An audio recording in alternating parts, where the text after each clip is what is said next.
হরে কৃষ্ণ, রাধে রাধে বন্ধুরা। প্রতিভা creative corner চ্যানেলে সবাইকে সাদর আমন্ত্রণ জানাই। আশা করি সকলেই ভালো আছেন। ভগবানের কাছে প্রার্থনা করি সবাই ভালো থাকুন, সুস্থ থাকুন। আজকের আমি প্রসাদে নুডলস করেছিলাম, তাই ভাবলাম সবার সাথে শেয়ার করি। দেখুন, এখানে আমি রেস্টুরেন্টের স্টাইলে নুডলসটা করতে চেয়েছি। আপনারা স্কিপ করবেন না, দেখুন। নিরামিষ নুডলস রেস্টুরেন্টের স্টাইলে করা কিন্তু যায়। এখানে আমি কাঁচা বাদাম তেলে ভেজে নিচ্ছি, নিয়ে আমি তুলে নেব। নিয়ে এগুলো একটু খোসা ছাড়ানোর চেষ্টা করবো একটু ঠান্ডা হলে। তারপরে বাদামগুলোকে আমি দুভাগে ভাগ করে রেখে দিয়েছি, মানে মাঝখান থেকে দুটো পার্টে ভাগ করেছি। তারপর তেলে চন্দনী আর কালো জিরে ফোড়ন দিয়ে আমি এখানে মটরশুঁটি আর টমেটোটা একটু দিয়ে নাড়াচাড়া করে ভেজে নেব।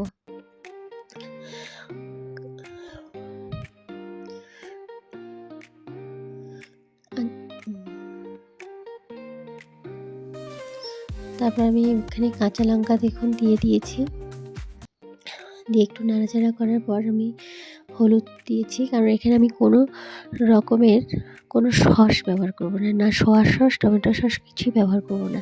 তারপর আমি একটু আদা কুচিয়ে দিয়েছি, যেহেতু এখানে আমি কোনো পেঁয়াজ রসুন কিছুই ব্যবহার করব না, সেহেতু আমি একটু টেস্ট এবং সেন্ট হওয়ার জন্য আদাটা দিয়েছি। তারপরে দেখুন, আমি বাঁধাকপি চিনিয়েছিলাম, সেই কুচানো বাঁধাকপিগুলো আমি দিয়ে দিলাম। দিয়ে আমি কিন্তু বাঁধাকপিটা ঢাকা দেব না, এইভাবে মানে মাঝারি আঁচে ভেজে নেব আর কি। তারপরে আমি বাঁধাকপিটা একটু কষে আসার পর আমি দেখুন একটু লবণ দিয়ে দিলাম, স্বাদ মতন লবণ দেওয়ার পর আমাদের পুরটা প্রায় রেডি। এবার একটু নামানোর একটু আগে দেব গোলমরিচের গুঁড়ো দিয়ে একটু নাড়াচাড়া করে আমরা পুরটাকে নামিয়ে নেব। আর এখানে বলে রাখি, সবার কাছে আমি ক্ষমা প্রার্থী, কারণ আমি বেশ কিছুদিন ধরে একটু অসুস্থ, আমার একটু শ্বাসকষ্ট হচ্ছে, ঠান্ডাও লেগেছে, যার জন্য আমি কোনো রকমের শ্রীমদ্ ভগবত গীতার যে পাঠের ভিডিওগুলো দিচ্ছিলাম ওগুলো দিতে পারছি না। আমি 1-2 দিনের মধ্যেই সেগুলো দেওয়ার চেষ্টা করব।